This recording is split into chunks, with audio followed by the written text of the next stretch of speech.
இன்றைக்கி நம்ம வெண்பொங்கல் செய்கிறதுக்கு 1 டம்ளர் பச்சரிசி எடுத்துக்கலாம். அதே அளவு 1 டம்ளர் பாசிப்பருப்பு எடுத்துக்கோங்க. ஈக்குவலாக எடுத்துக்கோங்க அரிசியும் பருப்பும். இப்போ தண்ணி விட்டு நல்லா களைஞ்சி எடுத்துக்கலாம். களைஞ்சி எடுத்துக்கோங்க, தண்ணியை இருத்துட்டு எடுத்து வச்சுக்கோங்க. இப்போ நம்ம ஒரு குக்கர் எடுத்துட்டு 30 ml நெய் விட்டுக்கோங்க. மொத்தம் நம்ம 50 ml நெய் எடுத்துருக்குறோம். 1 இன்ச்சு அளவு இஞ்சியை குட்டி குட்டியாக கட் பண்ணி போட்டுக்கோங்க. 1/2 ஸ்பூன் அளவு மிளகு போட்டுக்கோங்க.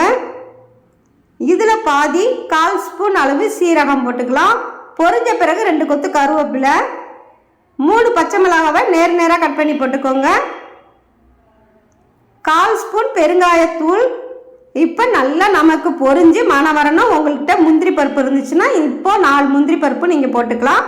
நல்லா வறுபட்ட பிறகு 1 டம்ளர் அரிசி 1 டம்ளர் பருப்பு, மொத்தம் 2 டம்ளருக்கு நீங்கள் 6 டம்ளர் தண்ணி ஊற்றிக்கோங்க. கரெக்டாக இருக்கும். இப்போ நம்ம தேவையான அளவு உப்பு போட்டுக்கலாம். நல்லா கலந்து விட்டுக்கோங்க. கொதித்த பிறகு நம்ம அரிசியை போட்டுடலாம். அரிசியும் பருப்பும் ஊற வச்சுருந்ததை போட்டுக்கோங்க. கலந்து விட்டுட்டு லைட்டாக கொதி வந்த பிறகு குக்கர் மூடி போட்டு 2 விசில் வச்சு நீங்கள் இறக்கிக்கோங்க. ப்ரெஷர் நல்லா அடங்கின பிறகு தான் நம்ம ஓப்பன் பண்ணி பார்க்கணும். இப்போ ஓப்பன் பண்ணிக்கலாம். பாருங்கள், நமக்கு தண்ணி கரெக்டாக இருக்குது. கலந்து விட்டுட்டு நம்ம மீதம் வச்சுருக்கிற 20 ml நெய்யை இப்போ நம்ம ஊற்றிக்கலாம். ஊற்றிட்டு திரும்பவும் நல்லா கலந்து விட்டுக்கோங்க.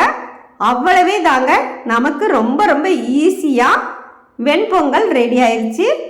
சாப்பிட்றதுக்கும் ரொம்ப டேஸ்டியாக இருக்கும். இந்த மெத்தடில் நீங்கள் செஞ்சு பாருங்கள், ட்ரை பண்ணி பாருங்கள். ரொம்ப ரொம்ப டேஸ்டியாக நல்ல மணமாக சுவையாக இருக்கும்.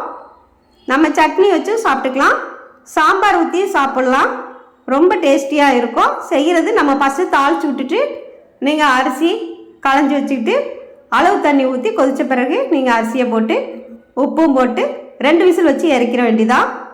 ரொம்ப அருமையாக நமக்கு வெண்பொங்கல் ரெடி ஆயிடுச்சு. ட்ரை பண்ணி பாருங்கள். ரொம்ப ரொம்ப டேஸ்டியாக இருக்கும். ஈஸியாக செஞ்சிடலாம். 10 நிமிஷம் தான் நம்ம செஞ்சு முடிச்சிடலாம். தேங்க்யூ.